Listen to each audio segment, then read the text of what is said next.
Singer जी, आपके मार्गदर्शन के लिए, आशीर्वचन के लिए कुछ कहेंगे तो ध्यान लगाकर इनकी बातों को सुने, क्योंकि मैं इस शिवहर नगर में पिछले 25 साल से इनको सुनते आ रहा हूँ और अब तक मेरा न मन भरा है न दिल भरा है, क्योंकि शिक्षा के क्षेत्र में इनकी जानकारी अतुलनीय है। तो आप लोग ध्यान से इनकी बात को सुनें।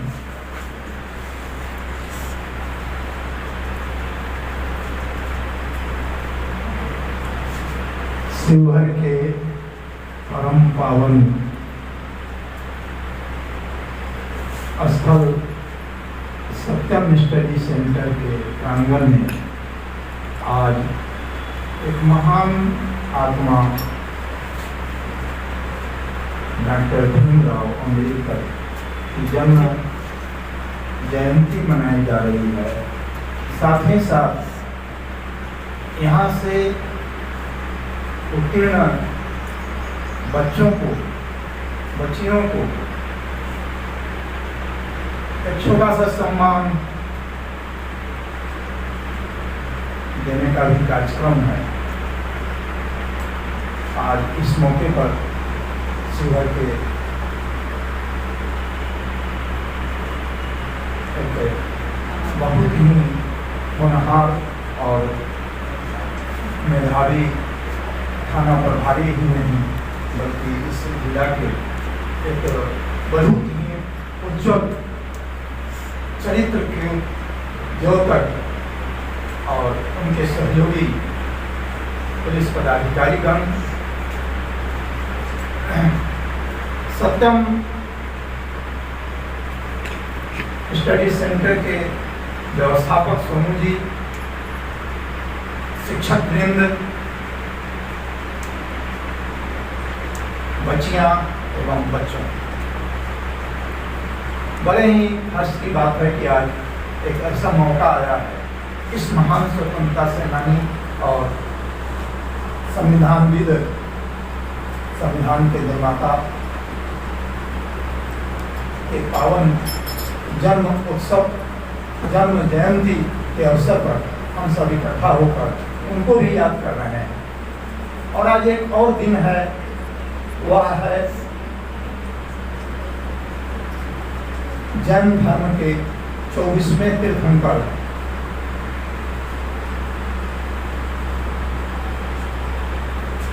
का भी आज जन्मदिन मनाया जा रहा है। जैन धर्म की ओर से ही नहीं, सारे विश्व में इनका भी मनाया जा रहा है, जो अपने बिहार में वैशाली में इनका आविर्भाव हुआ है। और सारे संसार एक तरह से उनकी छत्र छाया में चल रहा है। सत्य, अहिंसा, धर्म, ब्रह्मचर्य और सब बातों को लेकर इनको हम जितना भी कहें कम ही होगा। आज अमन, चैन एवं शांति की बात दरअसल आत्मा और परमात्मा की बात को लेकर दुनिया में सत्य और अहिंसा जो भारत की पूंजी है, क्योंकि हम सब भारत के संतान हैं। भारत जो ऋषि मुनियों का, महर्षियों का, देवताओं का स्थल रहा है, सदा से पूजनीय रहा है। संसार में इसका नाम और यश बहुत ही ऊंचा रहा है, आज भी है, कल भी रहेगा। आप जैसे बच्चों का होनहार होना भी हमारे उन ऋषियों का, उन महात्माओं का, उन होनहार युवक और युवतियों का,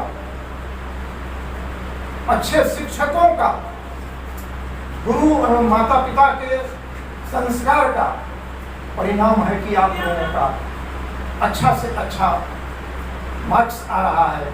आप लोग, भगवान से मैं प्रार्थना करूंगा कि आप सब दिनों दिन आगे बढ़ें, इससे भी ऊंचे स्थान को प्राप्त करें, देश में कुछ ऐसा काम करके दिखाएं जो मानवता के लिए, संसार के लिए, भारत के लिए, आपके माता पिता के लिए, आपके गांव के लिए, आपके समाज के लिए अस्तुत्य हो माने उसका स्तुति करने योग्य हो, इतना बढ़िया काम हो। आप सब मन लगाकर पढ़ें, परमात्मा से प्रार्थना होगा कि आपका भविष्य उज्जवल हो, आप क्रमशः आगे बढ़ते जाएं, यही हमारी शुभकामना हो। जय हिंद, जय भारत।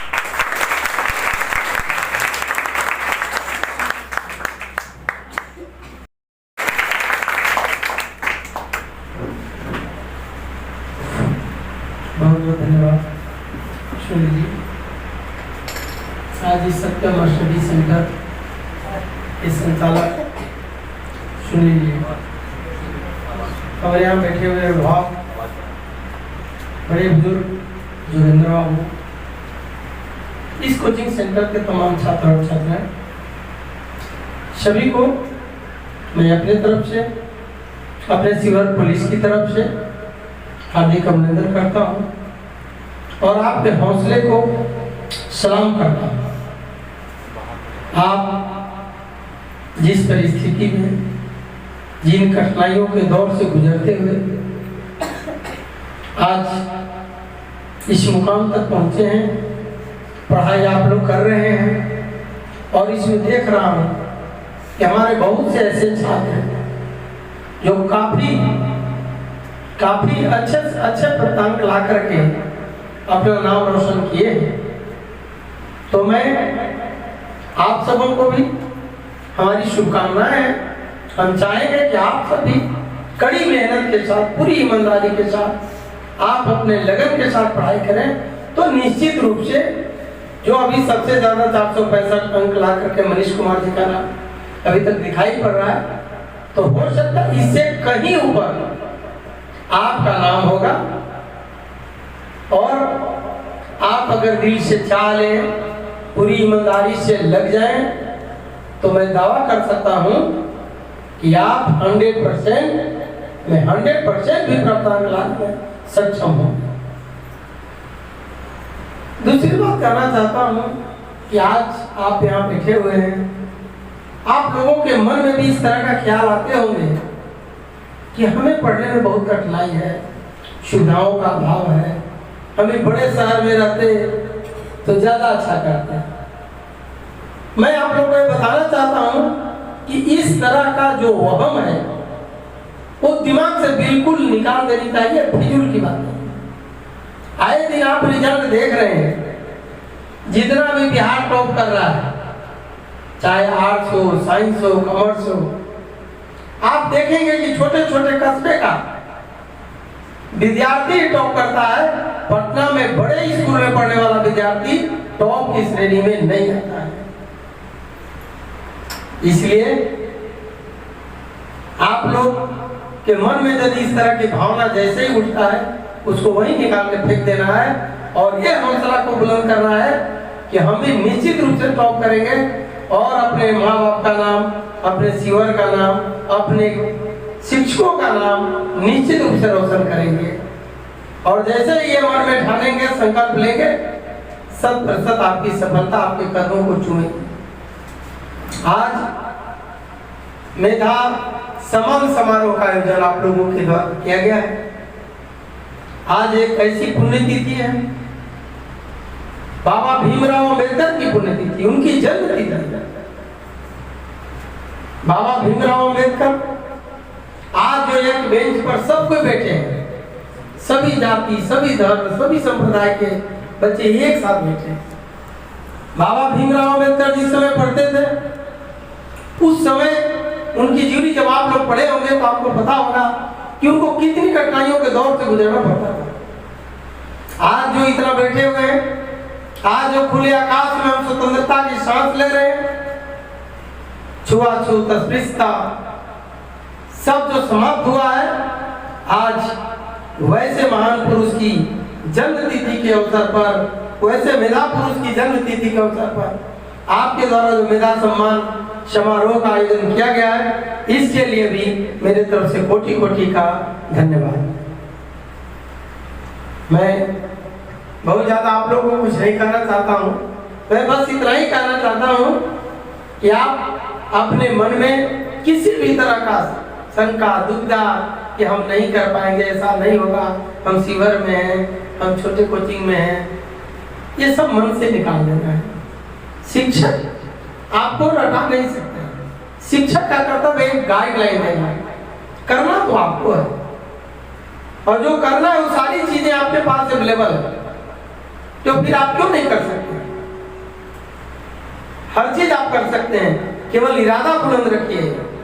और कोई ऐसा चीज नहीं है जिसको आप ठान ले, हमारे बच्चे ठान ले कि हमने करना है तो हर हाल में होगा। इसलिए संकल्प लेना है। इसी तरह का भाई शिविर जैसा ही सिवान जिला था। कोई सिवान बहुत बड़ा डॉक्टर राजेंद्र प्रसाद के समय कोई बहुत बड़ा शहर नहीं था, वो राजधानी नहीं था, और वैसे स्कूल में पढ़ने वाले छात्र की जब कॉपी जांच कर शिक्षकों द्वारा की जा रही तो क्या लिखा गया था? Examine is better than examiner. इसी तरह का छोटा कस्बा था शिविर, कोई बड़ा कस्बा नहीं था। तो पूरी ईमानदारी से अगर आप अपने कर्तव्य के प्रति सजग होंगे तो वह मंजिल दूर नहीं है जब आपकी मंजिल आपके कदमों में नीचे झुकी गई। इसलिए मन लगा करके पढ़े, और हर चीज का सदुपयोग और दुरुपयोग है। आपको चुनना है कि हमें करना क्या है। आपका मोबाइल आपके हाथ में है, इसमें अच्छाइयों का भंडार भरा हुआ है, तो दूसरी तरफ देखेंगे बुराइयों का भी भंडार भरा हुआ है। आपको जिसमें गोता लगाना है लगा लीजिए, उसी में मजा है। अगर अच्छाई में आप मजा लेना चाहते हैं तो पढ़ते जाइए, कोई सीमा ही नहीं है उसका। 24 घंटा का समय कैसे बीत जाएगा आपको पता भी नहीं चलेगा। उसी तरह आप दूसरे दुनिया में चले जाते हैं, उसमें चले जाइए, आपको पता नहीं चलेगा कि समय कब बीत गया। ये तो आपके ऊपर है कि आप क्या चाहते हैं। आप किस जॉब में जाना चाहते हैं, किस लक्ष्य को प्राप्त करना चाहते हैं, और हमेशा ये सोचना कि हम केवल सरकारी नौकरी लेंगे, या आज के डेट में मूर्खता इन द सेंस कि आप अपने जीवन को, आप अपने लक्ष्य को, अपने उद्देश्य को एक सीमित दायरे में क्यों सिमटना चाहते हो? एक नौकरी लेके, एक सरकारी नौकरी लेके आप बहुत कुछ नहीं कर सकते। अगर हमारे पास मेरिट है, हम अपने मेरिट का सदुपयोग करेंगे। हमारे पास असीमित क्षेत्र है, जाने का कोई सीमा ही नहीं है, कहीं तक जा सकता है। हम एक पुलिस की नौकरी लेंगे, हमारी सीमा है, हम कहां तक जाएंगे भाई? हम एक दरोगा में बहाल हुए, हम डीएसपी बनेंगे और रिटायर करेंगे। एक सिपाही में बहाल हुआ, नौकरी ईमानदारी से करते करते दरोगा तक जाएगा, रिटायर कर जाएगा। इसका सीमा यही तक है। आप अपने इच्छानुकूल अपने निजी क्षेत्र को चुनते हैं, आप काफी दूर तक जा सकते हैं, उसका कोई सीमा नहीं है। पढ़ाई में भी आपको सरकारी क्षेत्र में जाना है, बहुत ऊंचा लक्ष्य रखिए, छोटा लक्ष्य मत रखिए।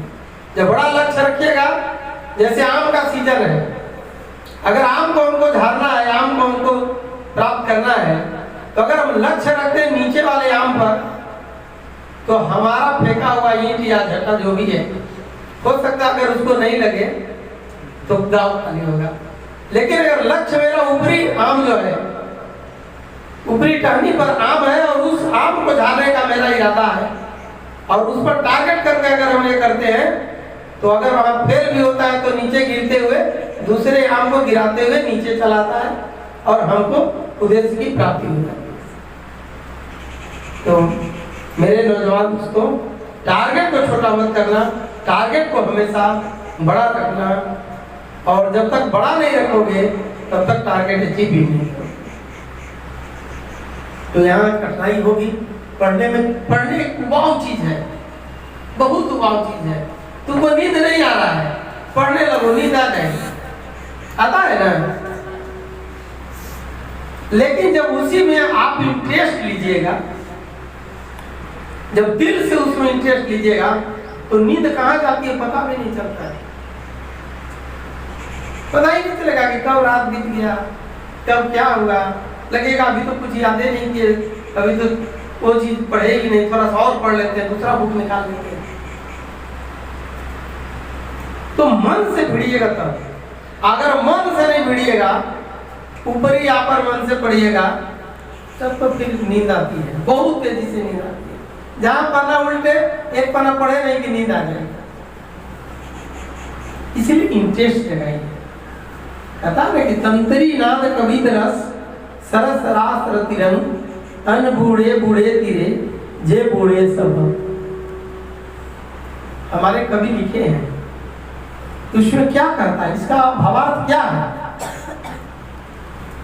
भावार्थ यही है कि यदि उस रस का हम रसावादन करेंगे और उसका मजा चख लेंगे, तब तो डूबते चले जाएंगे। अन्यथा भैंस के आगे बीन बजाए भैंस बैठोगा। उस बीन के रस को भैंस नहीं समझता है, इसलिए उसके सामने केतनों सपेरा बीन बजाते रहता है, वो अपना काम में धूम रहता, अपना पगुराते रहता है। लेकिन उस बीन में क्या चीज है, क्या मजा है, वह सांप जानता है, नाग रानी जानता है। और उसके सामने जब बच जाता है तो पागल हो जाता है और उसको पता भी नहीं रहता कि कौन आगे है, आदमी है, कौन है, हमको मारने के लिए खड़ा है, क्या करने के लिए खड़ा है, उसको पता भी नहीं। इसी तरह से आप लोग अपने हौसला को बुलंद रखें और टारगेट अभी से फिक्स करें कि हमें इस टारगेट को प्राप्त करना है, इसके लिए हमको जो भी करना होगा करेंगे।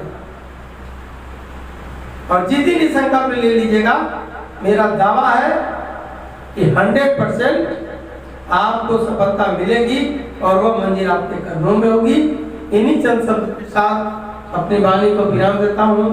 जय हिंद, जय भारत।